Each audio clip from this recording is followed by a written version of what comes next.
Break के बाद एक बार फिर आप सभी का स्वागत है। बिहार चुनाव पर दिल्ली में बड़ी बैठक हो रही है। दिल्ली में कांग्रेस और आरजेडी के बीच ये बैठक हो रही है। टिकट बंटवारे को लेकर मंथन हो रहा है। खड़गे के घर राहुल और तेजस्वी मौजूद हैं। बिहार विधानसभा चुनाव को लेकर ये अहम बैठक हो रही है। इस वक्त की बड़ी खबर हम आप तक पहुंचा रहे हैं। बिहार में इस साल चुनाव होने हैं, आपको बता दें विधानसभा चुनाव, और उससे पहले ये बड़ी बैठक हो रही है।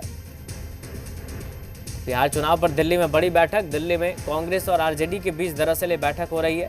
बताया जा रहा है टिकट बंटवारे को लेकर मंथन, यानी सीट शेयरिंग को लेकर चर्चा हो रही है। खड़गे के घर पर राहुल गांधी, तेजस्वी यादव मौजूद है।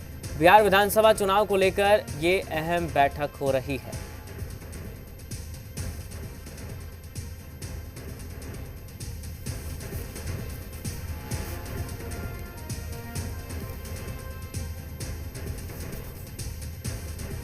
और हमारे साथ हमारे सहयोगी रवि त्रिपाठी लाइव जुड़ गए हैं। रवि जी, बेहद अहम बैठक है चूंकि बिहार में इस साल विधानसभा चुनाव होने हैं और ऐसे में अब तो सीट बंटवारे से लेकर तमाम ऐसे मुद्दे हैं जिन पर चर्चा होती है, होनी शुरू हो गई है।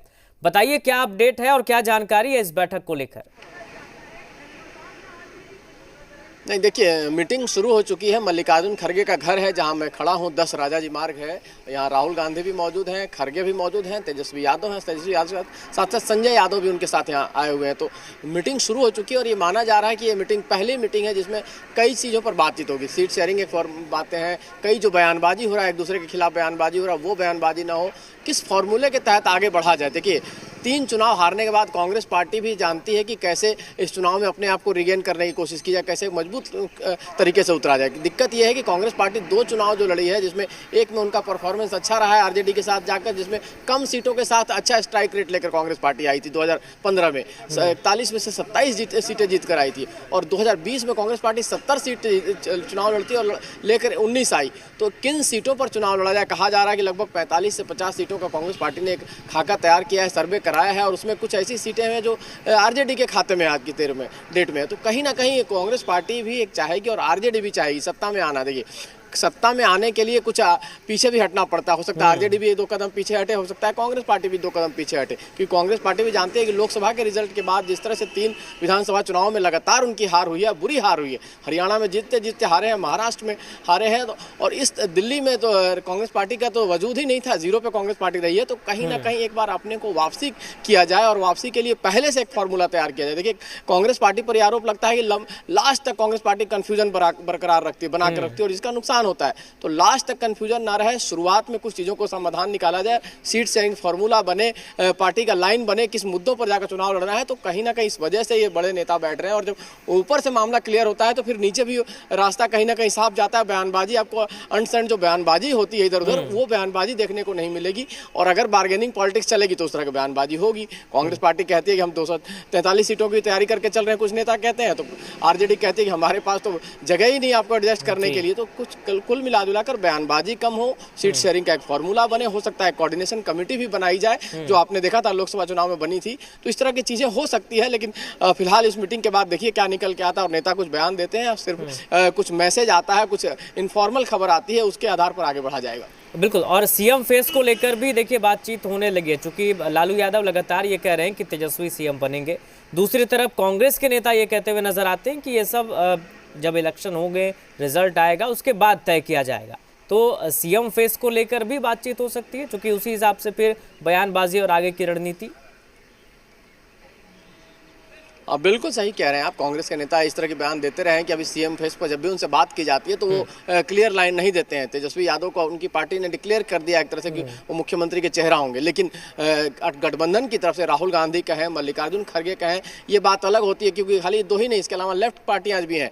अभी लेफ्ट पार्टियों के साथ भी बात करना पड़ेगा, क्योंकि उनका भी बड़ा स्टेक है। उन्होंने भी अच्छा रिजल्ट, मतलब लोकसभा में और विधानसभा में दोनों में उनका अच्छा रिजल्ट रहा है। तो कहीं ना कहीं तीसरे धड़े से भी आपको बात करना पड़ेगा। लेकिन पहले 2 पार्टियां जो बड़ी पार्टी हैं वो आपस में तय कर लें कि कि किस तरह किस लाइन पे जाना है और कितने सीट शेयरिंग में हमें तो हम दोनों को कहाँ रहना है और लेफ्ट पार्टी को कितना देना है, क्योंकि उनका स्ट्राइक रेट अच्छा रहा पिछले चुनाव में, आप देखिए गौर कीजिए तो इस लिहाज से ये मीटिंग इंपॉर्टेंट है कि आप अपना लाइन क्या तय करते हैं और बाकी अलायंस पार्टनर किसको किसको रखना है, उसके लिए क्या मेहनत करना पड़ता है, उसके भी स्ट्रेटजी बनानी पड़ती है कि लेफ्ट पार्टियों को आप कितना सीट देंगे ताकि वो भी खुश रहें। उसके अलावा बाकी जो छोटे पार्टियां हैं उनको कैसे लाना है, उनको कैसे अपने साथ जोड़ना है, क्योंकि देखिए एनडीए का घटक दल बड़ा है, अगर कास्ट कम्बिनेशन देखें और घटक दल का कम्बिनेशन देखें तो बहुत मजबूत दिखाई देता है। आमतौर पर लोग कहते हैं कि एनडीए की जीत लगभग तय मानी जा रही उस हिसाब से, लेकिन अगर उसको तोड़ना है तो कैसे आप तोड़ेंगे, कैसे वोट बैंक को, अगर कुशवाहा को तोड़ के लाना है तो कैसे लाएंगे, मल्लाह वोट को तोड़ के लाना है तो क्या करेंगे, इन सब चीज़ के लिए स्ट्रेटजी बनानी पड़ेगी और 6 महीना का समय है अभी। अगर अभी से सोचा गया, अभी से सही से काम किया गया तो शायद चुनाव में लड़ाई दिखेगी, अदरवाइज लड़ाई नहीं दिखेगी इस चुनाव में, क्योंकि पिछले चुनाव का मसला अलग था, क्योंकि उस चुनाव में आप गौर कीजिए कि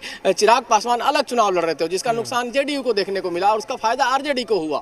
तो कहीं ना कहीं इस तरह की चीजें इस बार नहीं है, जो एनडीए में कंफ्यूजन जैसी स्थिति नहीं है, एनडीए पूरा कुनबा एक साथ लड़ रहा है, कुशवाहा भी आ गए हैं, मांझी भी आ गए हैं, नीतीश कुमार भी साथ हैं और बीजेपी मजबूती से चुनाव लड़ने जा रही है क्योंकि 3 चुनाव में लगातार जीती है। तो वैसी स्थिति में आपको मजबूत तरीके से तैयारी कर और क्लैरिटी के साथ चुनावी मैदान में उतरना पड़ेगा, बिल्कुल क्लैरिटी के साथ उतरना होगा। रवि त्रिपाठी जी, एक और सवाल है, चूंकि आप भी इस बात का जिक्र कर रहे थे, 15 के चुनाव को देखें या 20 के चुनाव को देखें, कांग्रेस क्या ये समझ गई है कि सिर्फ ज्यादा सीटें लेने से कुछ नहीं होता है, आपको विनिंग फैक्टर देखना होगा, कौन सी वो सीटें हैं जहां पार्टी जीत सकती है? क्योंकि अगर आप ज्यादा सीटें की डिमांड करते हैं, ज्यादा सीटें लेते हैं, रिजल्ट नहीं आता है तो कुल मिलाकर गठबंधन को नुकसान होता है।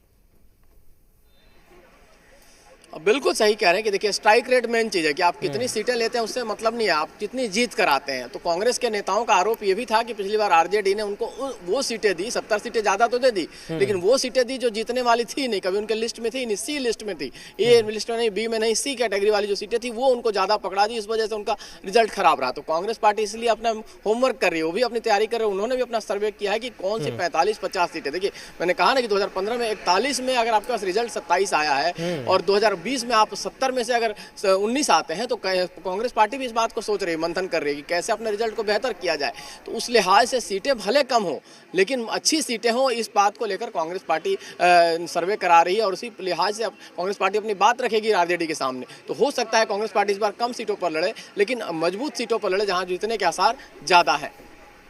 बिल्कुल रवि जी, एक और सवाल ये है, चूंकि पशुपति पारस का हम सब ने देखा है एनडीए से तो उन्होंने राह जुदा कर ही ली है, तो चूंकि अब वो भी ऐसा माना जा रहा है कि अब इंडी गठबंधन के साथ है या यूं कहें महागठबंधन के साथ हैं, तो अभी जो बैठक चल रही है उसमें सिर्फ कांग्रेस और आरजेडी के बीच सीट शेयरिंग, या हम यूं कहें कि ओवरऑल महागठबंधन में सीट शेयरिंग को लेकर चर्चा हो रही है? देखिए फिलहाल जो बातें होंगी उसमें तो जाहिर सी बात है कि आरजेडी और कांग्रेस के नेता है तो इनके ही बीच की बात होगी, लेकिन जो कोऑर्डिनेशन कमेटी बनाने की बात हो रही है उसमें सभी दलों के नेताओं को रखना पड़ेगा आपको, उसमें लेफ्ट के नेताओं को भी रखना पड़ेगा, अगर पशुपति पारस को रखना है तो उनको भी रखना होगा, उनकी टीम के लोग भी रहेंगे, साथ साथ जो मल्लाह समुदाय के लोग हैं उनके पार्टी के लोगों को भी रखना पड़ेगा। तो एक कोऑर्डिनेशन कमेटी में सारे दल रहेंगे जिसमें सीट शेयरिंग को लेकर मामला तय होगा, लेकिन चूंकि 2 बड़ी पार्टियां हैं ये पहले अपने में क्लियरिटी कर लें उसके बाद आगे बढ़ना है। कौन कौन से नेता फिलहाल मौजूद हैं वहां पर?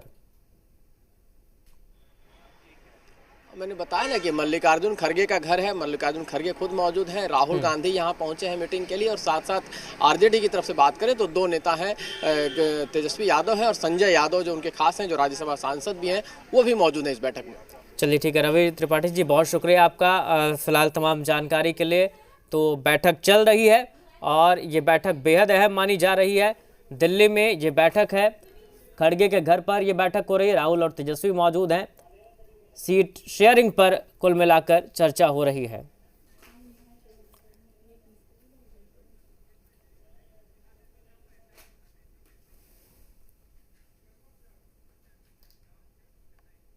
और चलिए इस बैठक पर हम आप तक अपडेट पहुंचाते रहेंगे, लेकिन फिलहाल देख लेते हैं इस वक्त की हेडलाइंस।